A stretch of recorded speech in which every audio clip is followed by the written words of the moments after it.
الحمدللہ الحمدللہ وکفیٰ وسلام علی عبادہ الذین اصطفیٰ اما بعد اعوذ باللہ من الشیطان الرجیم بسم اللہ الرحمن الرحیم فاسر بعبادی لیلا انکم متبعون۔ ہم نے کہہ دیا کہ راتوں رات تم میرے بندوں کو لے کر نکل، یقیناً تمہارا پیچھا کیا جائے گا۔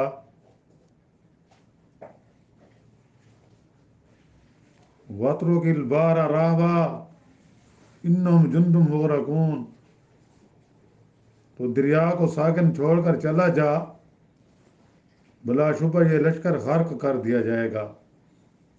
سبحان ربک رب العزت عما یصفون وسلام علی المرسلین والحمد للہ رب العالمین۔ اللہم صلی علی سیدنا محمد وعلی آلہ وصحبہ وسلم۔ پارہ 25واں سورۃ الدخان کے آیات مبارکہ 23 اور 24 کی تلاوت کی گئی ہے اور ساتھ ترجمہ بھی کیا گیا ہے۔ گزشتہ آیات میں ذکر ہوا تھا کہ جب حضرت موسیٰ علیہ السلام نے فرعون کو دعوت حق دی، معجزات دکھائے، قوم فرعون نے معجزات جب دیکھتی تھی، ان پر کوئی مشکل آتی تھی تو حضرت موسیٰ علیہ السلام کے پاس آ جاتے کہ آپ اپنے رب سے دعا کریں، اگر ہماری یہ مشکل ختم ہو گئی، ہماری یہ تکلیف چلی گئی تو ہم آپ پر ایمان لائیں گے۔ جب حضرت موسیٰ علیہ السلام کی دعا سے اللہ تعالیٰ اس تکلیف کو دور کر دیتے تھے تو بجائے ایمان لانے کے زیادہ ہٹ درم ہو جاتے تھے، ضدی بن جاتے تھے۔ موسیٰ علیہ السلام کو کہتے تھے اب ہمیں واقعی یقین ہو گیا کہ تو سب سے بڑا جادوگر ہے، بلکہ تو جادوگروں کا استاد ہے۔ آپ کہتے تھے دیکھیں اللہ کی سرکشی نہ کرو، دین حق کو قبول کر لو۔ فرعون کو بھی یہی دعویٰ دی کہ تو رب نہیں ہے،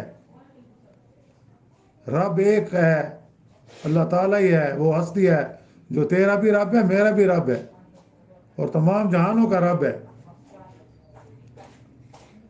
جب فرعون نے حضرت موسیٰ علیہ السلام کو دھمکی دی کہ اگر تو اپنے مشن سے باز نہ آیا تو میں تمہیں قتل کر دوں گا، میں تمہیں سنسار کر دوں گا،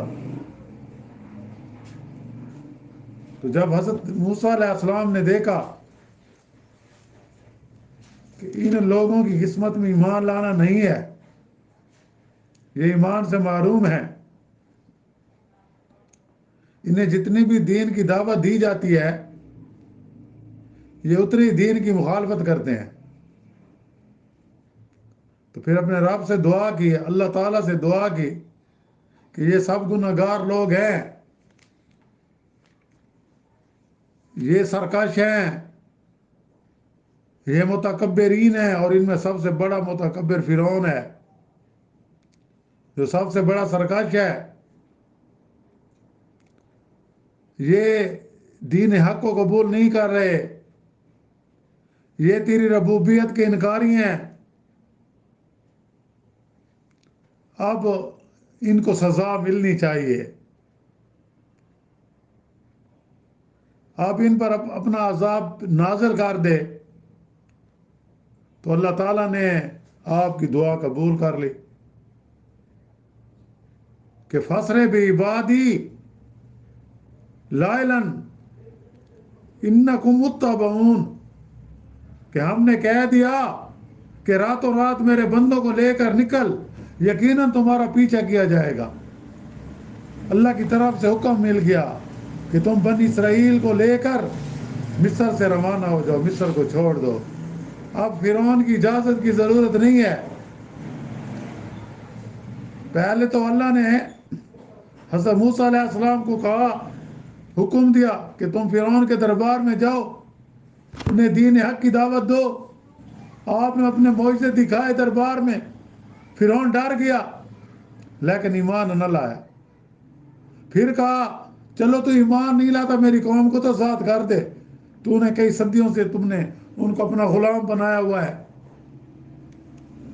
تو اس نے کہا نہیں، ہم اس کو آزاد نہیں کرتے۔ اب اللہ کی طرف سے حکم آ گیا، فرعون کے لیے اسباب عذاب بن رہے ہیں، اب اس کو اللہ کی طرف سے سزا ملنے والی ہے، اس کو بھی اور اس کے پیروکاروں کو بھی، اس کے ساتھیوں کو۔ تو اللہ نے پھر حکم دیا ہے حضرت موسیٰ علیہ السلام، تو اپنی قوم بنی اسرائیل کو راتوں رات یہاں سے نکل جا، اور پھر یہ بھی کہہ دیا تمہارا پیچھا کیا جائے گا، تم نے ڈرنا نہیں ہے۔ حضرت موسیٰ علیہ السلام کو کہا، بنی اسرائیل کو تو پتہ نہیں تھا کہ تمہارا پیچھا کیا جائے گا۔ یعنی اللہ نے حضرت موسیٰ علیہ السلام کی دعا قبول کر لی اور حکم دیا کہ اسرائیلیوں کو راتوں رات لے کر یہاں سے نکل جاؤ، اور دیکھو گھبرانا نہیں، تمہارا پیچھا کیا جائے گا۔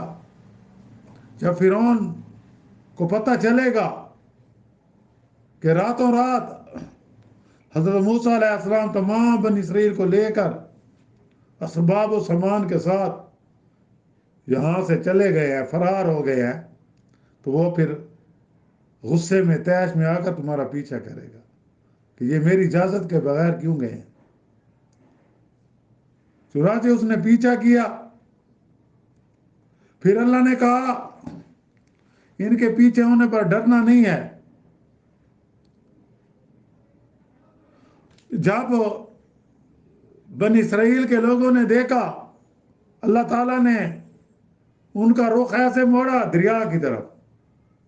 حضرت موسیٰ علیہ السلام کا رات کے وقت انہوں نے جو راستے اختیار کیا تھا نا، اس راستے سے اللہ تعالیٰ نے ان کا رخ کس طرف پھیر دیا؟ دریا نیل کی طرف۔ اب اسی دوران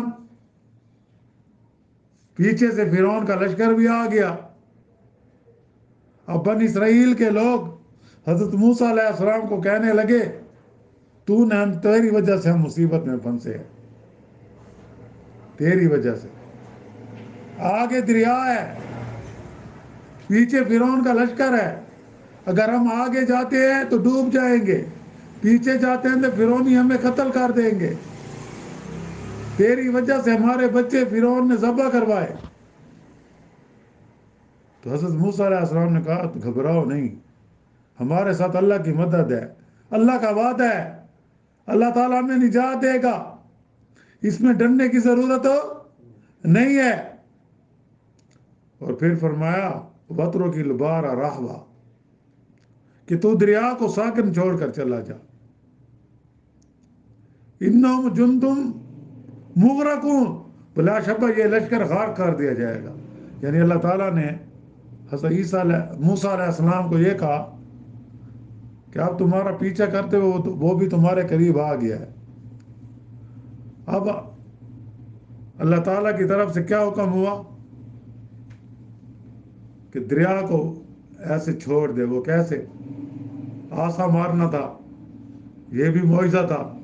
یعنی کہ وہ راوا کا معنی ساکن یا خشک، مطلب ہے یہ ہے کہ تیری لاٹھی مارنے سے، تیری جس کو آسا بھی کہتے ہیں لاٹھی بھی کہتے ہیں، کہ تیری لاٹھی مارنے سے دریا معجزانہ طور پر خشک ہو جائے گا، ساکن ہو جائے گا، دریا کی بجائے میدان بن جائے گا، اور اس میں راستے بن جائیں گے۔ بنی اسرائیل کے 12 قبیلے تھے، اور اللہ نے اپنی قدرت سے جب موسیٰ علیہ السلام کو حکم دیا کہ فرعون کا لشکر، فرعون پہ میں اپنے لشکر کے پیچھے آگے گھبرانے کی ضرورت نہیں ہے، بنی اسرائیل کو کہو کوئی فکر نہ کرو، اللہ کی مدد ہمارے ساتھ ہے، آپ دریا پر آسا ماریں، 12 قبیلے 12 راستے بن جائیں گے، اور تم نے دریا کو پار کرنا ہے اس حالت میں۔ چنانچہ اللہ کا وعدہ پورا ہوا، دریا خشک ہو گیا، اس میں 12 راستے بن گئے، اور حضرت موسیٰ علیہ السلام اور بنی اسرائیل سارے کے سارے دریا کو انہوں نے پار کر لیا، دریا کو پار کر لیا۔ اور اسی دوران فرعون بھی کنارے پر آ گیا بغیر لشکر سمیت۔ اب اس نے دیکھا کہ دریا میں راستے بنے ہوئے ہیں، اپنے لشکر کو کہنے لگا گھبرانے کی کوئی ضرورت نہیں، ہم ان کا پیچھا کریں گے، ان کو چھوڑتے نہیں ہیں۔ کیوں؟ کہ یہ ہماری اجازت کے بغیر نکلے ہیں، یہ ہمارے غلام تھے، یہ ہمارے کام کاج کرتے تھے، اور یہ ایسے چلے جائیں گے؟ دیکھا میری وجہ سے راستے بن گئے، فرعون نے کہا۔ اب وہ خود عذاب کے منہ میں جا رہا ہے، بس سارا لشکر انہی راستوں پر چل پڑا، اور جب درمیان میں پہنچے نا لشکر سارا، یعنی کہ سب آدمی، جب اس کے لشکر میں سے کوئی بھی آدمی ایسا نہ رہا جو کنارے پر موجود ہو، سب کے سب دریا میں انہی راستوں کے پیچھے آ گئے جس راستے سے حضرت موسیٰ علیہ السلام اور بنی اسرائیل نے ان راستوں کو عبور کیا تھا۔ جب یہ درمیان میں پہنچے تو اللہ نے حکم دیا، کن فایا کن، بس ہو جا، دریا اپنی اصلی حالت میں آ گیا۔ فرعون کا لشکر غرق ہو گیا، فرعون ڈبکیاں کھانے لگا، اور پھر اس وقت کہنے لگا کہ میں ایمان لاتا ہوں، میں رب نہیں ہوں، میں رب نہیں ہوں، میں حضرت موسیٰ اور ہارون کے رب پر ایمان لاتا ہوں۔ اس وقت کا ایمان لانا اس کا قبول نہ ہوا، کیوں اس نے اپنے آپ کی اپنی بربادی دیکھ لی، اپنی بربادی دیکھ لی، خود کو ذلیل و رسوا ہونا دیکھ لیا، عذاب کے فرشتوں کو دیکھ لیا، اور اس طرح اللہ تعالیٰ نے فرعون کو اپنے لشکر سمیت غرق کر دیا، حضرت موسیٰ علیہ السلام کے ساتھ وعدہ پورا کر دیا، حضرت موسیٰ علیہ السلام کامیاب ہو گئے، بنی اسرائیل محفوظ دریا کو پار کر گئے، اور فرعون کی لاش کو اللہ نے عبرت کا نشانہ بنا دیا، کہ اللہ نے کہا کہ تمہارے جسم کو میں قیامت تک محفوظ رکھوں گا، تاکہ لوگ عبرت حاصل کریں کہ یہ وہ شخص تھا جس نے خدائی دعویٰ کیا تھا، انبیاء کی بات نہیں مانی تھی۔ تو یہاں یہی ہے کہ آخر کار فرعون ذلیل ہوا، بما لشکر سمیت غرق ہو گیا۔ اس میں ہمارے لیے کیا سبق ہے؟ ہمارے لیے یہ ہے کہ ہمیں اللہ پر بھروسہ کرنا چاہیے۔ آج جو ہم مسلمانوں کی حالت ہے، ہم یورپ اور امریکہ پر بھروسہ کرتے ہیں کہ اگر وہ ہماری امداد بند کر دیں گے تو ہم ختم ہو جائیں گے، اور اللہ نے یہاں ہمارے سامنے موسیٰ اور فرعون کی مثال موجود ہے۔ اس لیے ہمیں ایک مسلمان کو صرف اللہ پر ہی بھروسہ کرنا چاہیے، اور ساتھ سٹرگل بھی کرنی چاہیے، جدوجہد بھی کرنی چاہیے۔ اللہ سے دعا ہے کہ اللہ تعالیٰ ہمیں دین کی سی سمجھ عطا فرمائے، اور ابھی یہ جو واقعہ ہے جاری رہے گا قرآن کی روشنی میں، کہ آگے کیا ہوا پھر۔ اللہ تعالیٰ سے دعا ہے کہ اللہ تعالیٰ ہمیں بقیہ زندگی قرآن و سنت کے مطابق گزارنے کی توفیق عطا فرمائے، اور جو مسلمان اس دنیا سے رخصت ہو گئے اللہ تعالیٰ سب کی مغفرت فرمائے، اور ان کو جنت میں اعلیٰ مقام عطا فرمائے، اور جو بیمار ہیں، گھروں میں ہیں، ہسپتالوں میں ہیں، جہاں کہیں بھی ہیں، اللہ تعالیٰ سب کو صحت کاملہ عطا فرمائے اور ایمان کے ساتھ زندہ رکھے، اور دنیا میں جو مظلوم مسلمان ہیں، خصوصاً فلسطین کے مسلمان، کشمیر کے مسلمان، یا جہاں کہیں بھی مسلمانوں پر ظلم ہو رہا ہے اور وہ جہاد کر رہے ہیں ظالموں کے خلاف، اللہ تعالیٰ ان مظلوم مسلمانوں کی غیبی مدد فرمائے، اور ان ظالموں کو، ان یہودیوں کو، امریکہ کو جو ہر بار ویٹو کر دیتا ہے، جنگ بندی نہیں ہونے دیتا تاکہ مسلمان ختم ہو جائیں، اللہ تعالیٰ انہی کو ہی ختم کر دے، ان دشمنان اسلام کو اللہ تعالیٰ نیست و نابود کر دے، اور مسلمان حکمرانوں کو غیرت عطا فرمائے کہ وہ اپنے مسلمان مظلوم بھائیوں کی جانی اور مالی امداد کرے، اور اللہ تعالیٰ ہم سب کا خاتمہ بھی ایمان پر فرمائے۔ وآخر دعوانا الحمدللہ رب العالمین۔ ربنا آتنا فی الدنیا حسنۃ وفی الآخرۃ حسنۃ وقنا عذاب النار۔ صلی اللہ تعالیٰ علی خیر خلق محمد وآلہ وصحبہ اجمعین برحمتک یا۔ السلام علیکم ورحمۃ اللہ وبرکاتہ۔ تعلیم دین کورس بعد از نباہ مغرب ہر عمر کے افراد کے لیے، اس موقع سے فائدہ اٹھائیں، خصوصاً طلباء کے لیے جو کالج کے طلباء ہیں یا میٹرک کے طلباء ہیں، اس میں آپ کا اپنا فائدہ ہے۔ ایڈریس دیا گیا ہے، اس کو پڑھ لیں اور جوائن کریں۔ 3 کتاب جو مفت دیے جائیں گے، بالکل مفت کورس اپنی آخرت بنانے کے لیے۔ السلام علیکم ورحمۃ اللہ وبرکاتہ۔ Please subscribe my channel and like for more videos. السلام علیکم۔ رب سونے جوڑ بنائے ہر ٹھر کے نال سمائے سئی نال ہے یاراں دا مسکن تو من